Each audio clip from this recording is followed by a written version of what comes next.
Hello hi friends, welcome to my channel Sunitha Venkat creations Telugu YouTube channel. అందరికీ నమస్కారం అండి. ఈరోజు వీడియోలో మన ఆంధ్రప్రదేశ్ రాష్ట్ర వ్యాప్తంగా నిన్నటి రోజున అనంతపురం సభలో సీఎం చంద్రబాబు నాయుడు గారు మరొక కొత్త పథకాన్ని అమలు చేస్తామని చెప్పడం జరిగింది. మరి దసరా కానుకగా వీళ్ళందరికీ కూడా ఒక్కొక్కరికి కూడా 15,000 రూపాయలు అందిస్తామని చెప్పేసి ప్రభుత్వం అయితే చెప్పడం జరిగింది. మరి రేషన్ కార్డు అనేది తప్పనిసరిగా కలిగి ఉండాలని, రేషన్ కార్డు కలిగి ఉన్నటువంటి వారందరికీ కూడా ఈ 15,000 రూపాయలను అందించేందుకు ప్రభుత్వం అయితే ఏర్పాట్లు అయితే చేస్తుంది. మరి ఈ పథకానికి సంబంధించిన విధి విధానాలు ఏంటి, ఈ పథకాన్ని ఎలా అమలు చేస్తారు, ఏ విధంగా ఈ పథకం అమలవుతుంది, మనకు ఎవరు అర్హులు ఎవరు అనర్హులు, మొత్తానికి ఈ పథకం ఏంటి, మరి ఈ పథకానికి ఎలా అప్లై చేసుకోవాలి, ఏ అర్హతలు ఉండాలనే వివరాలన్నీ కూడా ఖచ్చితంగా మీకు నేను ఇక్కడ క్లారిటీగా తెలియజేస్తాను. మరి ఇవన్నీ కూడా బాగా గుర్తుపెట్టుకొని మరి రాష్ట్ర వ్యాప్తంగా ఉన్నటువంటి వాళ్ళంతా కూడా ఈ 15,000 రూపాయలు అయితే మీరు పొందవచ్చు. మరి ఆ పథకం ఏంటి, అలాగే ఎంతమందికి లబ్ధి జరుగుతుంది, మరి దసరా కానుకగా అని చెప్పేసి రాష్ట్ర ప్రభుత్వం సీఎం చంద్రబాబు నాయుడు గారు నిన్న జరిగినటువంటి సూపర్ 6 పథకాల సక్సెస్ మీటింగ్లో ఆయన ప్రకటించడం జరిగింది. కాబట్టి దీనికి కావాల్సినటువంటి ఏర్పాట్లన్నీ కూడా జరుగుతూ ఉన్నాయి. మరి ఆ వివరాలన్నీ కూడా మీకు నేను ఇక్కడ క్లారిటీగా తెలియజేస్తాను. చాలా ఇంపార్టెంట్ వీడియో ఇది. మరి తప్పకుండా ఈ పథకానికి ఎవరు అర్హులు ఎవరు అనర్హులు, మరి ఈ పథకానికి సంబంధించి ఎవరైతే మనకు అప్లై చేసుకోవాలనుకుంటున్నారో వారికి ఏ ప్రూఫ్స్ ఉండాలనే సమాచారం అంతా కూడా మీకు తెలియజేస్తాను. దయచేసి వీడియో లైక్ చేసేయండి. మీరు లాస్ట్ వరకు చూసి వీడియోను తప్పకుండా మీరు లైక్ చేయండి. మీరు ఎప్పుడైతే లైక్ చేస్తారో అప్పుడే మీరు మరింత సమాచారాన్ని తెలుసుకోవచ్చు. తప్పకుండా లైక్ చేయండి. అలాగే పక్కనే షేర్ బటన్ ఉంది, మీ ఫ్రెండ్స్ అండ్ ఫ్యామిలీ మెంబర్కు షేర్ చేయండి. చాలామంది చూసి వెళ్ళిపోతున్నారు, లైక్ చేసి షేర్ చేయట్లేదు. దయచేసి లైక్ చేసి షేర్ చేయండి. అంతేకాకుండా ఏపీ ప్రభుత్వం అందిస్తున్నటువంటి ప్రతి పథకానికి సంబంధించిన సమాచారాన్ని అందరికంటే ముందుగానే మీరు మీ ఫోన్ ద్వారా ఉచితంగా తెలుసుకోవాలి అని అనుకుంటే మన ఛానల్ను సబ్స్క్రైబ్ చేసుకొని నోటిఫికేషన్ గంట ఆన్ చేసుకోవడం మర్చిపోవద్దు. ఇక వివరాల్లోకి వెళ్ళినట్లయితే కనుక మన ఆంధ్రప్రదేశ్ రాష్ట్ర వ్యాప్తంగా ఇప్పటికే ఏపీ ప్రభుత్వం అనేక పథకాలను అమలు చేయడం జరిగింది. ముఖ్యంగా చూసుకుంటే మొట్టమొదటిగా 3 ఉచిత గ్యాస్ సిలిండర్ల పథకాన్ని అమలు చేశారు. రెండవదిగా తల్లికి వందనం అనే పథకాన్ని తీసుకురావడం జరిగింది. మూడవదిగా అన్నదాత సుఖీభవ పథకాన్ని తీసుకొచ్చి రైతులకు మేలు చేయడం జరిగింది. మరి నాలుగవదిగా మహిళలందరికీ కూడా మేలు చేస్తూ ఉచిత బస్సు ప్రయాణ సౌకర్యాన్ని అయితే కల్పించడం జరిగింది. ఇలా అనేక రకాలుగా కూడా ఒక్కొక్క పథకాన్ని కూడా రాష్ట్ర ప్రభుత్వం అమలు చేస్తూ ముందుకు వెళ్తూ ఉంటే ఇక్కడ ఈ ఉచిత బస్సు ప్రయాణాన్ని ప్రవేశపెట్టడంతో మనకు ఎవరైతే రాష్ట్ర వ్యాప్తంగా ఈ ఉచిత బస్సు ప్రయాణం ఆగస్టు 15 నుంచి మొదలవ్వడంతో ఇక్కడ రాష్ట్ర వ్యాప్తంగా ఉన్నటువంటి ఆటో సోదరులంతా కూడా ఇబ్బంది పడుతున్నారు. ఎవరైతే సొంతంగా ఆటో తీసుకొని ఆటోలు నడుపుకుంటూ జీవనం సాగిస్తున్నారో అటువంటి వారంతా కూడా ఇబ్బంది పడుతూ ఉన్నారు.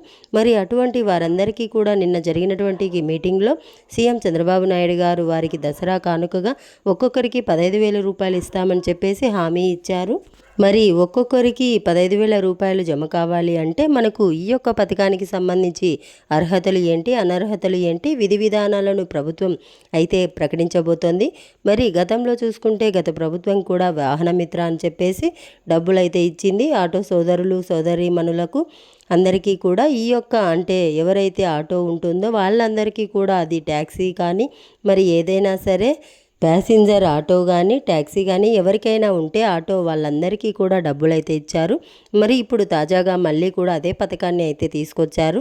వాహన మిత్ర అని చెప్పేసి వారికి దసరా కానుకగా రాష్ట్ర ప్రభుత్వం దసరా కానుకగా వారికి రాష్ట్ర ప్రభుత్వం ఈ యొక్క వాహన మిత్ర పథకం ద్వారా ఒక్కొక్క ఆటో సోదరునికి 15,000 రూపాయల చొప్పున ఇవ్వాలని చెప్పేసి నిర్ణయం తీసుకోవడం జరిగింది. మరి వాహన మిత్ర పథకం మీకు రావాలి అంటే ఏం చేయాలి, మరి అర్హతలు ఏంటి అనర్హతలు ఏంటి, మరి ఎవరైనా సరే ఇంకా ఎవరో దగ్గర ఆటో తీసుకొని ఉంటారు, ఆటో అనేది వాళ్ళ పేరు మీద ఉంటుంది, మీ పేరు మీదకు ఇంకా మార్చుకొని ఉండరు. మరి అటువంటి వారు ఎవరైనా ఉంటే ఇప్పుడు వెంటనే కూడా మార్చుకోవడానికి ప్రయత్నం చేయండి. మరి దసరా అంటే చాలా రోజులు ఏమీ లేదు, 15 రోజులు మాత్రమే మనకు సమయం ఉంది. ఈ 15 రోజుల్లో మనకి ఇవన్నీ కూడా అప్డేట్ చేసుకోవాలి. ఇవన్నీ కూడా చేసుకుంటేనే మనకు ఈ వాహన మిత్ర ద్వారా 15,000 రూపాయలు రావడం జరుగుతుంది. కాబట్టి ఈ 15,000 రూపాయలు రావాలి అంటే ఖచ్చితంగా ప్రతి ఒక్క ఆటో సోదరుడు కూడా రేషన్ కార్డు అనేది తప్పనిసరిగా కలిగి ఉండాలి. మొట్టమొదటిగా హౌస్ హౌస్ హోల్డ్ మ్యాపింగ్లో ఉండాలి. మీరు ఎక్కడైతే ఉంటారో అక్కడ సచివాలయ పరిధిలో మీరు హౌస్ హోల్డ్ మ్యాపింగ్లో నమోదై ఉండాలి. మొట్టమొదటిది. తర్వాత రేషన్ కార్డు ఉండాలి. తర్వాత ఆధార్ కార్డు ఉండాలి. ఖచ్చితంగా బ్యాంక్ అకౌంట్ ఉండాలి. అలాగే ఆటో యొక్క ఆర్సీ, జిరాక్సు అన్నీ ఉండాలి. అలాగే మీకు డ్రైవింగ్ లైసెన్స్ కూడా అడుగుతారు. డ్రైవింగ్ లైసెన్స్ కూడా ఉండాలి. ఆటో కూడా మీ పేరు మీదనే ఉండాలి. రిజిస్ట్రేషన్ మీ పేరు మీద ఉండాలి. ఇది గుర్తుపెట్టుకోండి. ఎందుకంటే రాష్ట్ర ప్రభుత్వం ఈ పథకాన్ని మీకు అమలు చేయడానికి సిద్ధమైంది కాబట్టి. ఎందుకంటే ఇప్పటికే ఆటో సోదరులంతా కూడా నిరసన వ్యక్తం చేస్తున్నారు. ఈ ఉచిత బస్సు ప్రయాణం వల్ల కొన్ని చోట్ల ఎక్కువగా ఆటో సోదరులు పైన ఎఫెక్ట్ పడింది. మరి ఈ చిన్న చిన్న ఊర్లలో ఇబ్బంది లేదు, కానీ పెద్ద పెద్ద టౌన్లలో మనకు అందరూ కూడా బస్సుల్లో వెళ్ళిపోతున్నారు. ఆటో ఎక్కే వాళ్ళు లేరనమాట. ఈ నేపథ్యంలో ఇబ్బంది పడుతూ ఉంటే ఆటో వల్ల ఇబ్బందులన్నీ కూడా రాష్ట్ర ప్రభుత్వం గమనించి వారికి నిన్న అనంతపురంలో జరిగినటువంటి మీటింగ్లో ఈ యొక్క అప్డేట్ని అయితే తీసుకొచ్చారు. మరి దసరా కానుకగా ఈ యొక్క 15,000 రూపాయల పథకాన్ని వాహన మిత్ర అని చెప్పేసి ఈ పథకం ద్వారా డబ్బులు వేయాలని చెప్పి నిర్ణయం తీసుకున్నారు. కాబట్టి నేను చెప్పినట్లు హౌస్ హోల్డ్ మ్యాపింగ్లో ఉండాలి, రేషన్ కార్డు ఉండాలి, ఆధార్ కార్డు ఉండాలి, బ్యాంక్ అకౌంట్ ఉండాలి, ఆటో రిజిస్ట్రేషన్ ఉండాలి, ఆర్సీ ఉండాలి, అలాగే డ్రైవింగ్ లైసెన్స్ కూడా ఉండాలి. ఇవన్నీ కూడా ఉంటాయి. కొంతమంది ఏంటంటే ఇప్పటికే ఆటో ఉంటుంది కానీ ఆటో వాళ్ళ పేరు మీద ఉండదు, అలాగే డ్రైవింగ్ లైసెన్స్ కూడా ఉండదు. మరి ఇలా లేకపోతే కనుక డబ్బులు రావండి ఖచ్చితంగా. ఎందుకంటే ఆటో మీ పేరు మీద రిజిస్టర్ అయ్యి ఉండాలి. అలాగే మీకు ఈ యొక్క డ్రైవింగ్ లైసెన్స్ కూడా ఉండాలి. వీటన్నింటినీ కూడా ప్రభుత్వం పరిగణలోకి తీసుకుంటుంది. ఒకవేళ ఆటో మీ పేరు మీద లేకపోయినా మీకు డ్రైవింగ్ లైసెన్స్ ఉన్నా కానీ ఈ పథకం అనేది వర్తించదు. ఇది గుర్తుపెట్టుకోండి. ఖచ్చితంగా ఆటో మీ పేరు మీదే ఉండాలి. అలాగే మీకు ఈ యొక్క రిజిస్ట్రేషన్ మీ పేరుతో ఉండడమే కాకుండా డ్రైవింగ్ లైసెన్స్ కూడా తప్పనిసరి చేస్తారు. మరి ఇవన్నీ కూడా ముందుగానే జాగ్రత్తగా చూసుకోండి. ఇవన్నీ కూడా చూసుకొని మరి ఈ యొక్క పథకం ద్వారా మీరు లబ్ధి అయితే పొందవచ్చు అన్నమాట. లేకపోతే మీకు ఇక్కడ డబ్బులు వచ్చేటువంటి అవకాశం లేదు.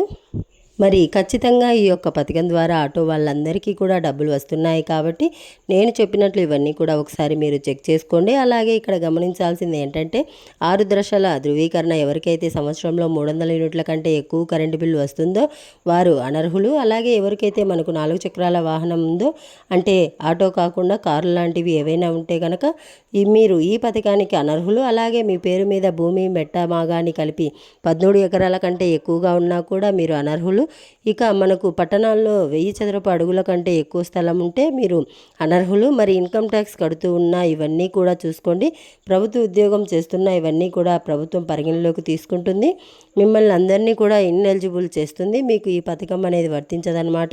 మరి ఇవేవి లేకుండా ఉంటేనే మీకు వాహన మిత్ర పథకం ద్వారా దసరా కానుకగా 15,000 రూపాయలు వస్తాయి. మరి నేను చెప్పినట్లు అర్హతలు అనర్హతలు ఇవన్నమాట. మరి అర్హతలు ఏ ప్రూఫ్స్ కావాలి అంటే ఖచ్చితంగా అర్హతలు అంటే ఆటో ఉన్నటువంటి ప్రతి ఒక్కరికి కూడా ఈ పథకం వర్తిస్తుంది. ఎటువంటి ఇబ్బంది లేదు. కానీ అర్హతల్లో హౌస్ హోల్డ్ మ్యాపింగ్లో ఉండాలి, రేషన్ కార్డు ఉండాలి, ఆధార్ కార్డు ఉండాలి, బ్యాంక్ అకౌంట్ ఉండాలి, ఆటో రిజిస్ట్రేషన్ ఉండాలి, అలాగే డ్రైవింగ్ లైసెన్స్ ఉండాలి. మరి ఇవి అర్హతలు అనమాట. ఏ ప్రూఫ్స్ కావాలంటే ఈ ప్రూఫ్స్ కావాలి ఖచ్చితంగా. మరి ఇక్కడ ఖచ్చితంగా మీరు బ్యాంకు ఖాతా కలిగి ఉంటే ఆ బ్యాంకు ఖాతాకు ఎన్పిసిఐ లింక్ ఉందా లేదా అనేది చెక్ చేసుకోండి. మరి ఎన్పిసిఐ లింక్ అనేది లేకుండా మీకు ఏదైనా బ్యాంక్ అకౌంట్ ప్రాబ్లం ఉంటే దయచేసి మీరు కొత్త బ్యాంక్ అకౌంట్ అనేది ఓపెన్ చేసుకోండి. అది కూడా పోస్ట్ ఆఫీస్ అకౌంట్ అయితే చాలా బాగుంటుంది. మరి పోస్ట్ ఆఫీస్ అకౌంట్ అనేది ఓపెన్ చేసుకోండి. పోస్ట్ ఆఫీస్ అకౌంట్ కనుక ఉంటే ఖచ్చితంగా మీకు ఈ పథకం ద్వారా 15,000 రూపాయలు వెంటనే జమ అయిపోవడం జరుగుతుంది. బ్యాంక్ అకౌంట్ ప్రాబ్లం ఉంటేనే, ప్రాబ్లం లేకుంటే ఏం కాదు. ప్రాబ్లం ఉంటే మీరు ఈ విధంగా చేయండి. ప్రాబ్లం లేకపోతే యథావిధిగా మీకు డబ్బులు అయితే రావడం జరుగుతుంది. కాబట్టి ఈ విధంగా ప్రభుత్వం అప్డేట్ అయితే తీసుకొచ్చింది. మీకు ఎటువంటి ఇబ్బంది లేకుండా ఈ వాహన మిత్ర పథకం ద్వారా 15,000 రూపాయలు రావాలి అంటే ఇవన్నీ కూడా మీకు అవసరం. మరి దీంతో పాటుగా రాష్ట్ర వ్యాప్తంగా ఎవరైతే మనకు ఆటో సోదరులు ఉన్నారో వారు మీ పేరు మీద ఆటో లేకపోయినా కానీ మీకు ఇబ్బంది, డబ్బులు రావు. డ్రైవింగ్ లైసెన్స్ లేకపోయినా కూడా ఇబ్బందే. కాబట్టి ఖచ్చితంగా ఇవన్నీ కూడా రెడీ చేసుకుని దాని ప్రకారం మీరు లబ్ధి అయితే పొందవచ్చు. మరి ఆటో వాళ్ళంతా కూడా రెడీగా ఉండండి. కావాల్సినటువంటి ప్రూఫ్స్ అన్నీ కూడా రెడీ చేసుకోండి. మరి ఈ వారంలోనే మనకి ఈ యొక్క ఆటో సోదరులందరికీ కూడా విధి విధానాలు రూపొందిస్తారు. అప్లై చేసుకోవడానికి అవకాశం ఇస్తారు గ్రామవార్డు సచివాలయం ద్వారా. మరి దాని ప్రకారం చేసుకుంటే ఖచ్చితంగా మీకు ఇక్కడ డబ్బులు అయితే రావడం జరుగుతుంది. మరి ఎవరు కూడా ఎక్కడా కూడా మిస్ అవ్వద్దు. తప్పకుండా ఈ అప్డేట్స్ అన్నీ కూడా తెలుసుకుంటూ ఉండండి. మీ సునీత వెంకట్ క్రియేషన్ ఛానల్ మీకు ఎప్పటికప్పుడు అందిస్తూ ఉంటుంది. మరి ఆటో సోదరులంతా కూడా రెడీగా ఉండి ఖచ్చితంగా మీరు కనుక ఇలా చేసుకుంటే మీకు తప్పనిసరిగా ఈ యొక్క పథకం ద్వారా సంవత్సరానికి 18,000 రూపాయలు అయితే వస్తాయి. మరి ఇది రాష్ట్ర వ్యాప్తంగా ఆటో సోదరులకు సంబంధించినటువంటి తాజా సమాచారం. తప్పకుండా వీడియోని లైక్ చేయండి, తెలిసిన మీ బంధువులకు స్నేహితులకు షేర్ చేయండి.